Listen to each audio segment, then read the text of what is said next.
À la une de l'actualité, ce dimanche, plus de 70 000 Burkinabés sont actuellement en Italie. Une immigration que Emanuela Claudia Del Re, la vice-ministre italienne des Affaires étrangères, et le président du Faso, Roch-Marc Christian Kaboré, souhaitent profitable aux deux pays. Rome et Ouagadougou sont en effet dans une dynamique de renforcement de leur coopération. À suivre également dans ce journal des arrestations en Algérie. Des anciens hauts dignitaires du régime de Abdelaziz Bouteflika sont dans le viseur. Son frère Saïd et deux autres membres du renseignement de l'ancien régime ont été arrêtés. Voilà pour le sommet de ces 13 heures. Mesdames et messieurs, bienvenue. Et c'est au palais de Kosiam que nous ouvrons ce journal. Le président du Faso recevait hier soir la vice-ministre italienne des Affaires étrangères, Emanuela Claudia Del Re, qui vient apporter de vive voix le soutien de l'Italie au Burkina pour faire face à la menace terroriste et parfois à des crises intercommunautaires. Parle coopération au micro de Amadou Ardo Diko. Pour l'Italie, la Burkina Faso est un pays vraiment stratégique, un pays qui est prioritaire pour nous et certainement nous avons un grand métier entre notre peuple et votre peuple et ça c'est démontré aussi par le fait que la diaspora de Burkinabé en Italie est vraiment grand et très intégrée, très important pour nous à contribuer beaucoup à notre développement. Je dois dire aussi que nous avons discuté beaucoup de choses, la sécurité certainement parce que c'est un grand problème pour le Burkina Faso, mais l'Italie est à votre côté parce que nous avons déjà fait des cours de formation et nous avons contribué pour le G5 et plusieurs autres choses qui vont démontrer que nous sommes vraiment des alliés de pays qui veulent faire le mieux pour la population. Nous avons aussi parlé de l'urgence humanitaire, par exemple les gens déplacés, la question certainement qui vient de la crise environnementale. Il y a beaucoup de dossiers dans lesquels on peut collaborer, on peut faire ensemble des choses vraiment importantes pour le destin de ce pays et en même temps pour le destin du monde.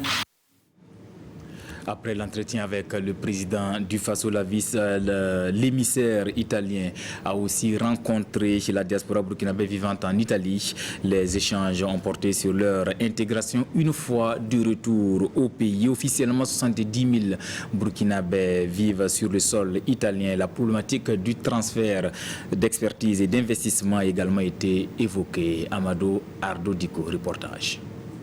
De 8 en 1985 à 70 000 en 2018, dont 35 000 naturalisés italiens, la diaspora burkinabé de l'Italie qu'on retrouve du nord au sud du pays, de Milan à Naples en passant par Rome, est tout un enjeu de développement socio-économique, de transfert d'expertise et de potentiel en termes d'investissement. Nous voulons que les entreprises italiennes viennent au Burkina, qu'ils nous aident dans le secteur de l'agroalimentaire, dans la transformation, qu'ils nous aident dans la construction, dans le bâtiment, qu'ils nous aident dans l'infrastructure, qu'ils nous aident en tout cas avec leur savoir-faire qui est reconnu mondialement, et aussi qu'au niveau de la diaspora, nous, membres de la diaspora, bien sûr, parce que mes compatriotes ici, qui sont ici avec moi, sont retournés au pays. Ça veut dire que la perspective de retour est aussi déjà enclenchée à un certain niveau, qui sont retournés, qui ont créé des entreprises. Tous ceux qui sont avec nous ici sont tous des entrepreneurs dans des différents secteurs. La vieille génération montre la dynamique à suivre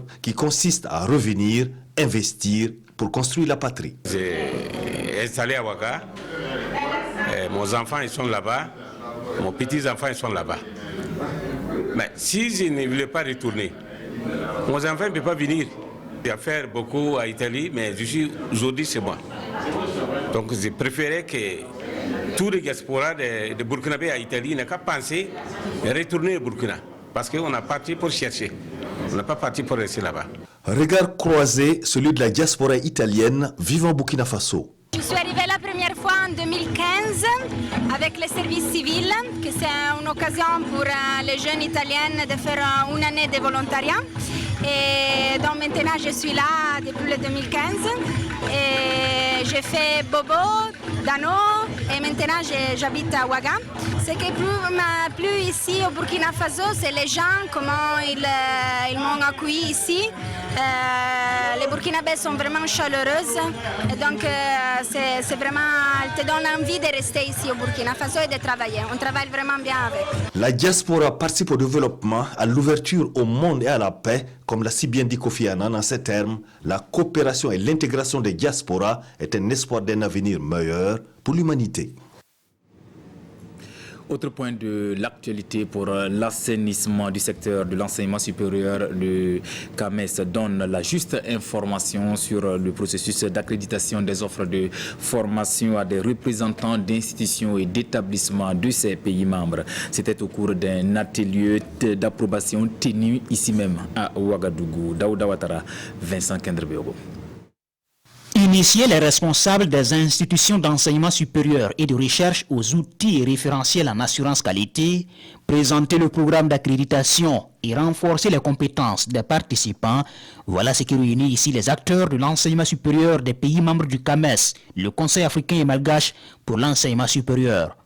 Ils sont une centaine de personnes à prendre part à cet atelier sur l'appropriation des référentiels et outils du CAMES pour mieux faire face au processus d'accréditation des offres de formation de leurs établissements par le CAMES. Le CAMES a développé plus d'une dizaine d'outils d'accompagnement à la qualité. Et ces outils-là vont de la formation, l'évaluation de la formation, à l'évaluation de la gouvernance, à l'évaluation institutionnelle, l'évaluation de la recherche, etc. etc. Donc, ces outils, voyez-vous, sont faits pour servir. Si on les garde pour nous, on n'aurait pas atteint notre objectif. Il faut maintenant faire de la sensibilisation pour amener les gens à s'en approprier. L'atelier de 2 jours aboutit à des recommandations dont la prise en compte devrait faciliter l'appropriation des référentiels et outils du CAMES. En rappel, le CAMES a élaboré 6 référentiels et 5 guides en matière d'assurance qualité dans le domaine de l'enseignement supérieur. Des couveuses artisanales. Kadri Sawadougou en fabrique, vous l'entendrez. Il travaille à les vulgariser et à amener les petits producteurs à adopter cette technique avicole productive et plus rentable à ses yeux. Nongba Kouda et Vincent Kendrebeogo signent pour nous ce reportage. Plus jeune, Kadri va en Turquie poursuivre des études en génie civil, mais les choses ne se passent pas comme prévu. Le jeune homme a changé de vocation. En faisant en même temps les recherches, j'ai vu un article en turc intitulé Kuluçka ev yapım, couveuse fabriquée à la maison. Donc à travers cet article-là, j'ai su qu'on pouvait se fabriquer une couveuse. C'est une pratique qui était très fréquente en Turquie à l'époque. Donc dès lors, j'ai acheté les pièces nécessaires et une fois au Burkina, à l'aide d'un ancien réfrigérateur, j'ai fabriqué ma toute première couveuse. Il se lance alors dans la fabrication de ces couveuses artisanales qui suscitent de plus en plus d'intérêt auprès des producteurs. Des couveuses pouvant contenir jusqu'à 180 œufs pour un coût minimal de 90 000 francs CFA, avec la possibilité de fonctionner à l'énergie solaire. Avant l'arrivée de ces couveuses artisanales, il y avait les couveuses importées, mais compte tenu de la cherté, du prix, de l'inaccessibilité, ça fait que les éleveurs ne faisaient pas recours à ces couveuses-là. Mais depuis l'arrivée de ces couveuses, on remarque que les éleveurs s'intéressent de plus en plus aux couveuses. Nous avons constaté aussi qu'il y a beaucoup de problèmes dus au manque de formation. Donc nous avons mis en place aussi une structure à côté qui est chargée de dispenser ce type de formation, principalement en élevage de la volaille. Donc en notre sein, nous avons un ingénieur en élevage qui s'occupe de cette volaille-là. Non loin de là, une petite ferme à domicile. L'un des projets du jeune entrepreneur qui accompagne la fabrication des couveuses. C'est une ferme expérimentale. Nous sommes en train de mettre en place un petit projet d'élevage à domicile pour venir en aide les femmes ménagères. Donc nous sommes en train d'étudier la rentabilité même du projet d'abord, avant de pouvoir mettre ça en place. Par cette initiative, Kadri Sawadougou pense pouvoir aider les ménages ou les paysans toujours enclins à l'élevage traditionnel à adopter de nouvelles techniques d'aviculture plus productives et plus rentables. Voilà un reportage de Vincent Kenderbiogo sur Kadre Sawadogo, un producteur de couveuses artisanales. Dans le registre santé, l'association Action contre la faim au Burkina vient de clore sa campagne de dépistage des cancers féminins dans le Bazega. Pour 10 000 femmes visées, seules 3 800 ont été touchées avec malheureusement 61 cas de légion précancéreuse suspectée. Idrissa Warga, Maïmouna Traoré. Les femmes de la province du Bazega saluent l'initiative de l'association Action contre la faim au Burkina Faso. La campagne de sensibilisation et de dépistage du cancer du col de l'utérus et du sein leur a permis de mieux s'informer sur les cancers féminins. Sur 3 804 femmes consultées, 121 cas de cervicite ont été découverts, 61 cas de légions précancéreuses suspectées et 5 nodules de sein détectés. On ignorait beaucoup de choses sur les cancers du col de l'utérus et du sein. Avec cette campagne, beaucoup de femmes ont pris conscience. Certaines femmes ont découvert qu'elles présentaient des risques de développer un cancer. Des résultats satisfaisants pour les organisateurs, mais qui restent tout de même en deçà des attentes, selon le secrétaire général de l'association. L'objectif au départ était de toucher 10 000 femmes. Nous avons rencontré des problèmes de disponibilité de spéculum, comme j'ai si bien rappelé. Et cette disponibilité est due à une mauvaise planification dès le départ. Mais comme j'ai si bien insisté là-dessus, nous travaillons pour que très incessamment nous puissions avoir ce complément-là pour effectivement couvrir le reste des femmes en termes de dépistage. La patronne et le parrain de cette cérémonie promettent de doter le centre médical avec antenne chirurgicale de Combisserie d'équipements nécessaires pour le traitement des légions précancéreuses du col de l'utérus. J'ai décidé en relation avec des partenaires, de pouvoir offrir un appareil de cryothérapie pour que les femmes qui seraient dépistées puissent, plutôt que d'aller à Ouagadougou, être traitées directement sur place ici. Elle invite les femmes à se soumettre aux tests de dépistage et à pratiquer régulièrement l'autopalpation des seins, des gestes simples qui permettent de lutter efficacement contre les cancers féminins. Le cancer est une réelle menace. Au Burkina, même les enfants ne sont pas épargnés. Ceux admis à l'hôpital Yalgado Ouedraogo ont reçu la visite des membres de l'association Couleur de Vie, venus leur apporter soutien et réconfort. Césaire Carrefour, Vincent Kendrebeo. C'est une visite pour constater l'évolution des soins des enfants atteints de cancer à l'hôpital Yalgado Ouedraogo. Cette initiative est de l'association Couleur de Vie qui entend ainsi apporter son soutien aux enfants atteints de cette maladie. Elle offre une enveloppe de plus de 3 500 000 francs CFA pour venir en aide aux parents de ces enfants qui sont le plus souvent démunis. Il y a 2 ans, nous avons décidé d'organiser annuellement une soirée caritative éducative pour rassembler les femmes et pouvoir les sensibiliser sur les maladies infantiles. L'année dernière, nous avons travaillé avec les enfants atteints du Noma et cette année, on s'est penché plus sur les enfants atteints du cancer parce que c'est un mal qui prend de l'ampleur. Pour le personnel soignant de l'hôpital, cette aide est la bienvenue dans la prise en charge des patients au regard des difficultés rencontrées dans le traitement de cette pathologie. Les patients consultent assez tard.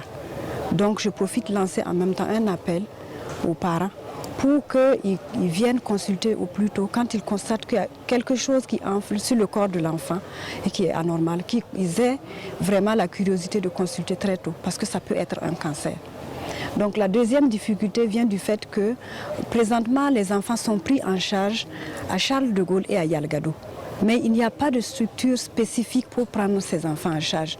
Ils sont dans les services de pédiatrie générale, donc avec tous les autres enfants, alors qu'ils sont très vulnérables compte tenu de leur maladie et des traitements qu'ils reçoivent.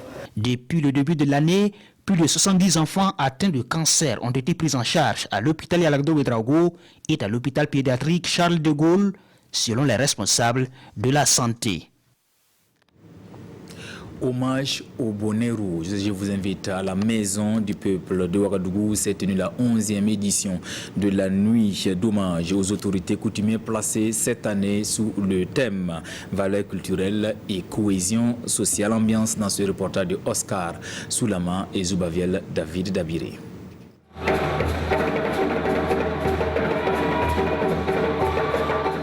Des pas de danse inspirés des chants du terroir Mouaga, le tout dans une prestation énergique. La scène se déroule à la maison du peuple de Ouagadougou devant un parterre de têtes couronnées. Nous sommes à la 11e édition de la nuit d'hommage aux autorités coutumières. Il y a valeurs culturelles et cohésion sociale. Ce thème qui porte sur les valeurs culturelles et la cohésion sociale est une façon pour nous d'impliquer les leaders coutumiers dans la recherche de la paix. Il faut qu'ils s'y impliquent afin qu'on puisse organiser des activités de réjouissance. L'innovation cette année, c'est déjà la route de Rima. La route de Rima, c'est après Ouagadougou. Nous allons nous déporter à Tinkodogo en novembre pour répéter la même fête avec le Rima de Zungrantenga. Absence remarquable à cette cérémonie, celle du Moro Naba Bango, représenté par le chef de Wemtenga. Plusieurs artistes se sont succédés sur scène pour honorer les bonnets rouges. Et c'est dans cette ambiance bon enfant que rendez-vous a été pris pour l'année prochaine. Hommage est également rendu aux forces de défense et de sécurité hier lors des 6e Marley d'Or. Le prestigieux trophée de cette fête de la musique reggae revient à l'artiste Ima Ado. Le palmarès avec Adama Giti et Aruna Mari.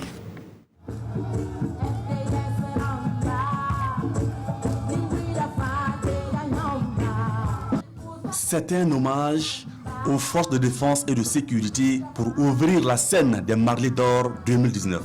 Une scène exclusivement reggae.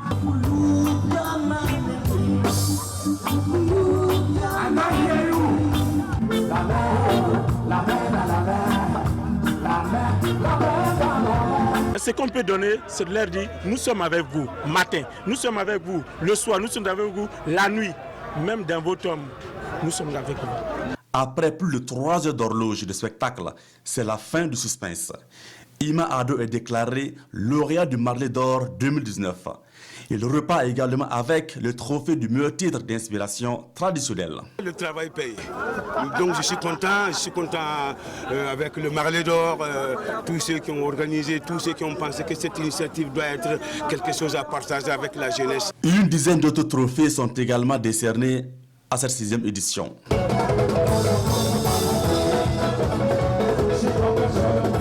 C'est une très belle soirée d'hommage à nos forces de défense et de sécurité. Toute la thématique qui se rattache à la musique reggae est une thématique qui prône la paix, la stabilité.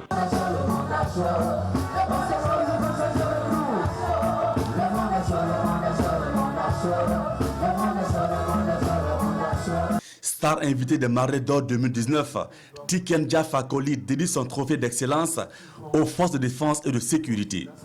Le message du reggae depuis les années 90 a été écouté par la jeunesse. Nous avons dit dans nos messages qu'il faut que le peuple se réveille et que personne ne viendra changer l'Afrique à notre place. Madès et son staff mettent désormais le cap sur 2020 pour la 7e édition avec encore plus de vibrations positives.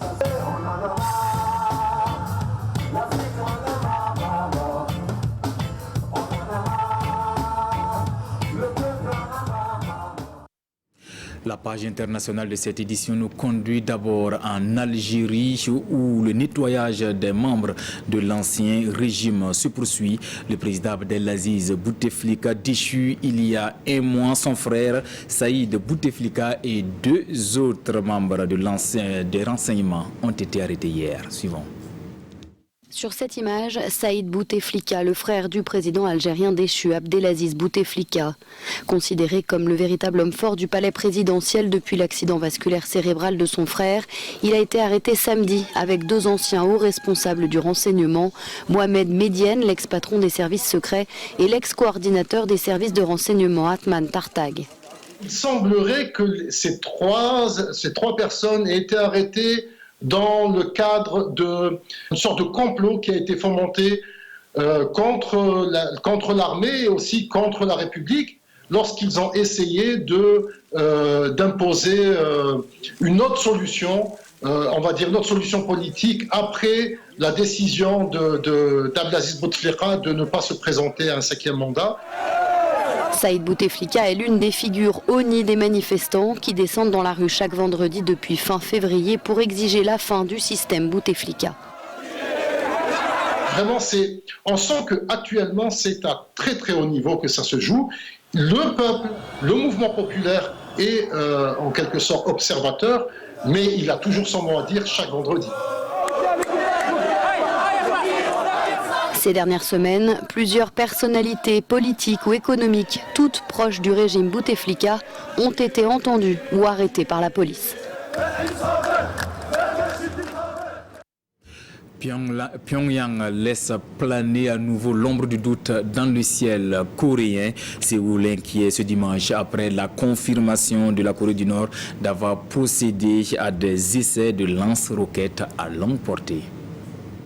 La Corée du Nord affirme avoir procédé à des essais de lance-roquettes multiples à longue portée et d'armes tactiques guidées au lendemain de ce qui pourrait être le premier tir de missiles à courte portée par Pyongyang depuis plus d'1 an.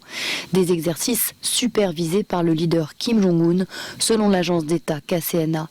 Des tirs qui interviennent alors que Donald Trump assurait samedi rester confiant sur la volonté du leader nord-coréen de parvenir à un accord sur le nucléaire, malgré le tir précédent de missiles à courte portée.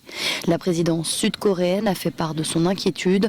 Pour elle, l'action nord-coréenne est contraire à un accord militaire signé entre les deux Corées l'année dernière.